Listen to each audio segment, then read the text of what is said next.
La métropole culturelle s'incarne dans tous ses quartiers. D'est en ouest, du nord au sud, Montréal s'active et s'anime. Et les citoyens participent activement à la fête. Grâce à leur enthousiasme, la culture devient qualité de vie.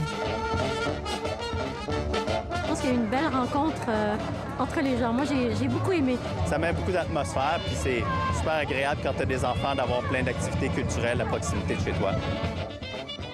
Il y a aussi des problématiques assez importantes dans le quartier ici. On parle d'itinérance, de prostitution, consommation de drogue.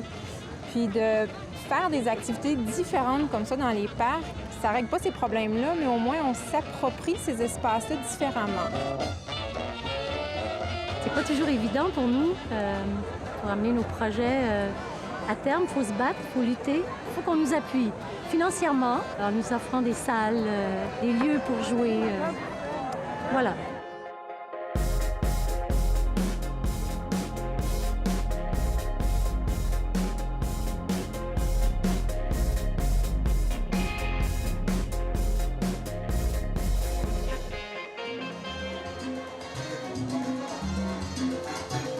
Ça fait déjà 6 ans qu'on est à Verdun. Ça fait 6 ans qu'on met la main au niveau de la salsa. Et les gens y arrivent, ils dansent. Il y a des Québécois, des Chinois, des Polonais. Il y a tellement toutes sortes de cultures. Et je mets salsa, bachata, cha-cha-cha. Et c'est facile d'embarquer le monde.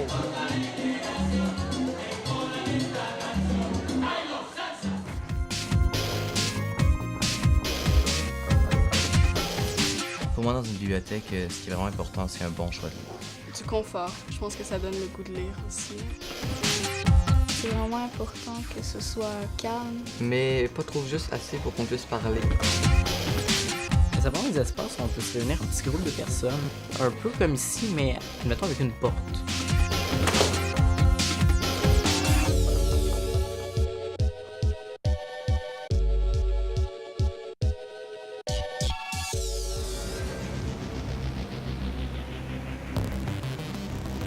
La proposition d'écoute pour voir, on l'entend dans le titre, soit le spectateur privilégié d'un seul danseur qui est syntonisé avec toi avec la même musique. La danse à Montréal, c'est un success story depuis des années. Mais bizarrement, les gens ne se déplacent pas tant que ça dans les salles. Donc, de voir comment on peut soutenir à la fois le diffuseur et que le diffuseur soutienne l'artiste pour qu'on prenne réellement des risques.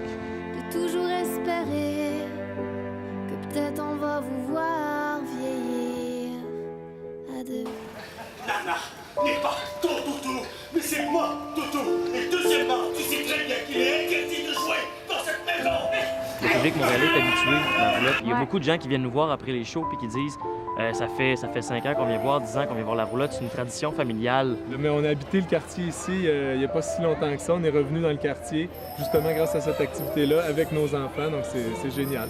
Ici, c'est vivant, c'est interactif, ça les sensibilise à la culture, à l'imaginaire.